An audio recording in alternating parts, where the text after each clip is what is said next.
Hey everybody, it's Josie. Welcome back to Cedar Creek Homestead. Well, we had spaghetti for supper last night, and we're down to our very last jar of homemade spaghetti sauce. And so it's time to make more. Well, we don't have any tomatoes in the freezer.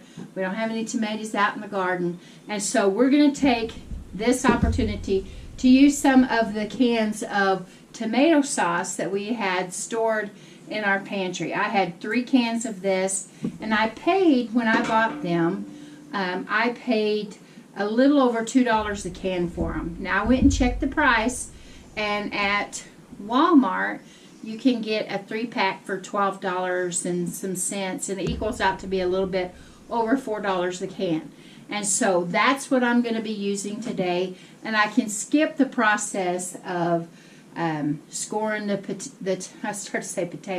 scoring the tomatoes, peeling the skins off, cooking them down, running them through the food mill, and then cooking them down. I can skip that process and just go to this because I've already got tomato sauce here. Now all I need to do is decide what I want to put in it. Now, we're not fans of really chunky sauce. Howie was, and he loved mushrooms and big chunks of mushroom and peppers and onions.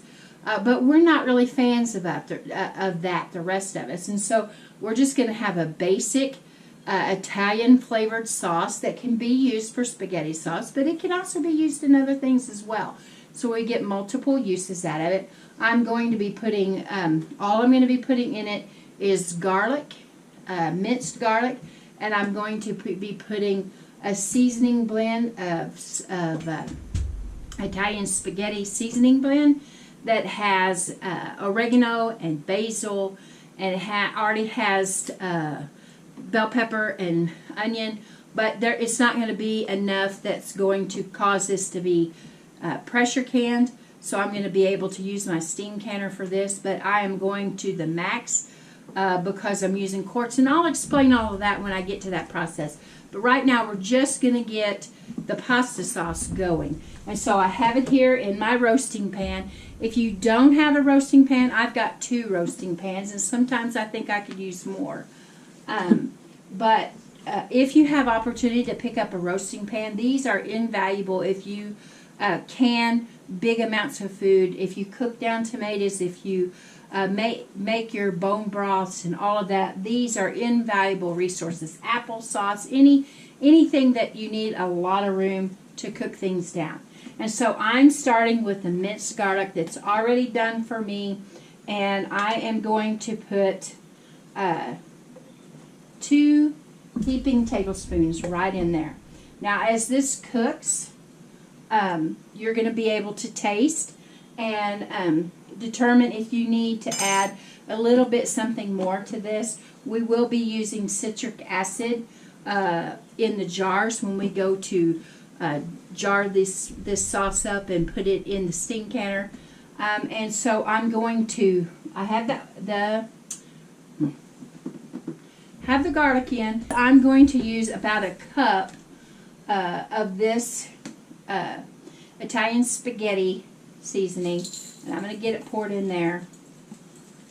Now this has all of, it smells really good.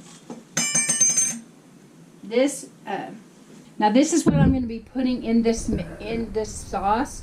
Is just a mixture of Italian seasoning, Italian spaghetti sauce seasoning. You can see that it has pieces of bell pepper and onions. This is the onion. It has rosemary and thyme, oregano. Hold on, guys. I think a sneeze is coming on. Okay, so I'm going to put that right in there. This is not an amount that's going to change the time that I need to can these. If you were making a spaghetti sauce, and I'm just going to sprinkle that on there, and ask Cheyenne to hand me a spoon, please. If you were adding fresh ingredients to this, fresh tomato, if you were adding fresh ingredients to this, if you were adding onions and bell peppers, people add carrots and squash and all the different things. You have to be really careful about the amounts that you use that you don't try to can that in a steam canner or water bath if you alter the ingredient, the amount of ingredients for an improved recipe. If I was to add a lot of bell pepper onions, I would definitely pressure can this, just simply because the tomatoes aren't as acidic as they used to be, and I'm using canned tomatoes. And so I'm just going to stir that in, and I'm going to get this going. I'm not going to turn it up real high, but we're going to get this starting to simmer and cook it down just a little bit. It doesn't really need to cook down all that much, but it needs to get the garlic and the spices spread throughout it. Now I will tell you that the recipe calls for sugar, brown sugar, not a whole lot, just some, to kind of balance out the acidity. You know, when we can it, put it in the jars, we're going to put, you have an option of lemon juice or citric acid, either one. And sometimes you can taste that in the finished product when you pour it up, and people find that unappealing. I don't really like the taste of it in salsa. So if you use a little bit of sugar, it kind of balances that out. We don't really like a very sweet sauce at all, so I'm not sure that we will add sugar, but we'll taste it along, and I'll let you know if we decide to add sugar to it. But you would do that process and give it time to cook in with the other ingredients before you can it up. So that's about it. We will get this on and get the lid on it and let it cook and kind of meld together for a little while, and we'll get this spaghetti sauce canned up and get it on our shelves. We might possibly, depending on how many jars we get, we may make another batch or two using tomato sauce before we have our good fresh tomatoes coming in the summertime, because it's going to be, you know, July or August before we have a good batch of tomatoes, and we've got all kinds of products we want to make. You could probably use this tomato sauce also if you were considering making ketchup or pizza sauce. This is just an alternative for people that can't get access to a big amount of tomatoes to make whatever it is that they're wanting to make. Get this tomato sauce. It's still affordable, and use it to make your sauces and your condiments and your other pantry items. The pasta sauce is done, and we tasted it. We like where it's at with its spices and seasonings, and we've decided that we do not want to add any sugar to it. Now, when we go to make spaghetti or whatever it is we use this pasta sauce for, we may decide that we want to counterbalance the acidity and add sugar. But for right now, we're not going to do that. Now, I'm using quart jars today and 1 pint and a half jar. So I'm going to be using citric acid. You can use lemon juice, and I do use lemon juice as well, but I have citric acid, and it is shelf stable, and I chose to have that as something that I have in my pantry, so I'm going to be using that. Half a teaspoon to every quart jar. If you were using pints, it would be a 1/4 teaspoon. This is the citric acid that I have, and I got this on Amazon. I haven't seen it in any of the stores that I shop at. You might be able to find it where you're located at, but I'm in a rural area, so I just ordered mine off of Amazon. And again, I'm going to put half a teaspoon in the jar.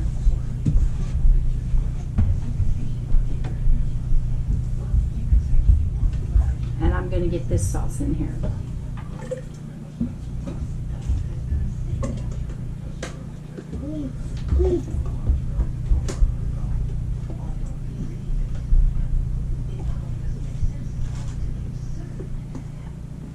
Now we want to go to 1/2 inch headspace.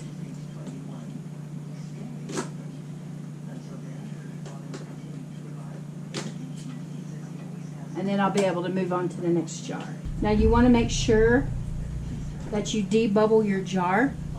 And I'm using chopsticks. That's my favorite thing to use, because when I'm making pickles or whatever, I can get down in between things and make sure that the bubbles are released.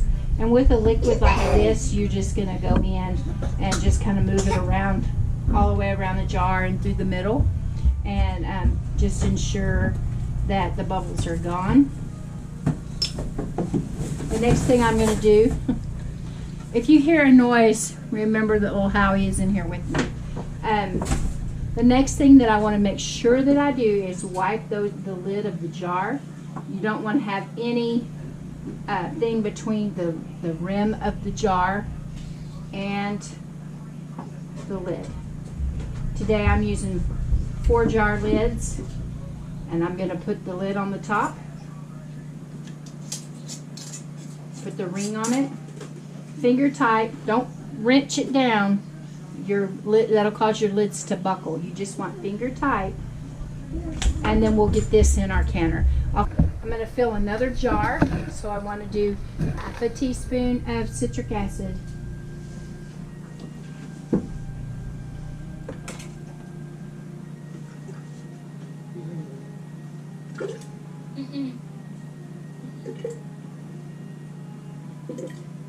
Get another jar filled.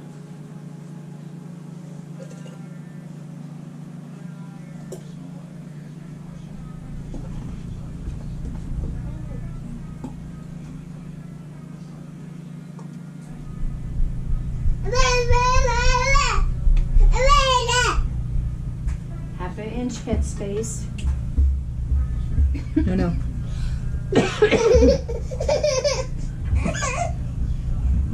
We'll debubble.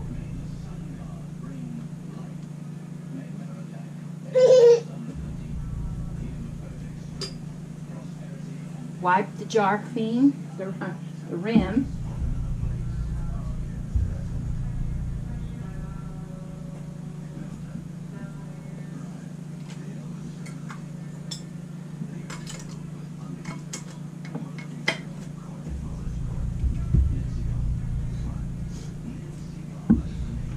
Okay, I'm going to get this in the canner.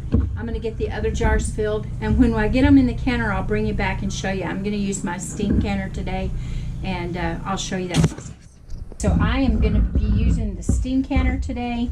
These are quart jars, so these have to go for 40 minutes, and that is the maximum amount of time that you can use your steam canner for. If you live in an elevation that you have to add extra time to your steam canner, this wouldn't be a recipe that you'd be able to use, because 40 minutes of steam where your level's supposed to be, you'll run out of water, and you don't want to run your canner dry. So everything is ready to go.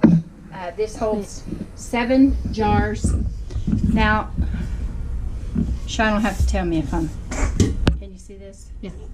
Okay, this is how I tell when this canner is ready. This is not like a pressure canner that has a gauge that does the jiggling and stuff, but it does have a dial that tells you for your altitude where you need to be when you start timing. So I won't put this on and put the lid on it and say, okay, 40 minutes from right now. I have to wait until that needle gets all the way into the color zone that I need for my area, which is all the way over here to the dark green. And then I will start timing for the 40 minutes. Now, some of these steam canners don't have this gauge, and you actually have to put a thermometer here in this steam hole. But I wanted the one that had the dial gauge, so I didn't have to worry about the thermometer. And I can put this on here. Now, I always try to make sure that my steam is to the back, because I don't want anybody to walk through here and accidentally get burned. So I'm just going to put this on here and let it come up to temperature, go the 40 minutes, and then when I've got the jars out, they have to rest for 5 minutes. After you turn the heat off, you let it stay in the canner for 5 minutes, then take the lid off, and I'll move the spaghetti sauce over to cool, and I'll bring you back in. Alright guys, so the first batch of spaghetti sauce is out. Well, it's not out of this canner, but it's done. It had to set for 5 minutes with the lid on it, with the fire turned off, and now I can move these safely and let them cool overnight. Tomorrow I will remove these bands, and I will wash the tops of them and get them ready to go on the shelf. I probably have enough of the sauce to do probably 3 or 4 more jars. I don't know that I have enough for a completely full canner. But that will give me these 7, and if I get 4 more, that's 11 jars. These jars, except for this one, are all quarts, and they're 32 ounce. The cans of spaghetti sauce that we usually buy from the store are 24 ounces. So you're already getting more per jar if you count them in quarts. And I bought that I bought the tomato sauce for about $2, a little bit of change each. And so for a little over $6, I'll have about 11 jars of spaghetti sauce, bigger jars, seasoned the way we like them, and it's just another way to stretch the budget. So if you see cans, the big cans of tomato sauce, go ahead and get them and take advantage of the sale. You can make spaghetti sauce, you can make pizza sauce, you can make other items and get them canned up. Like I said earlier, this is a way to, if you don't have access to big amounts of tomatoes in the garden, we'll take advantage of the sales on the tomato sauce. Till next time, guys, this is Josie.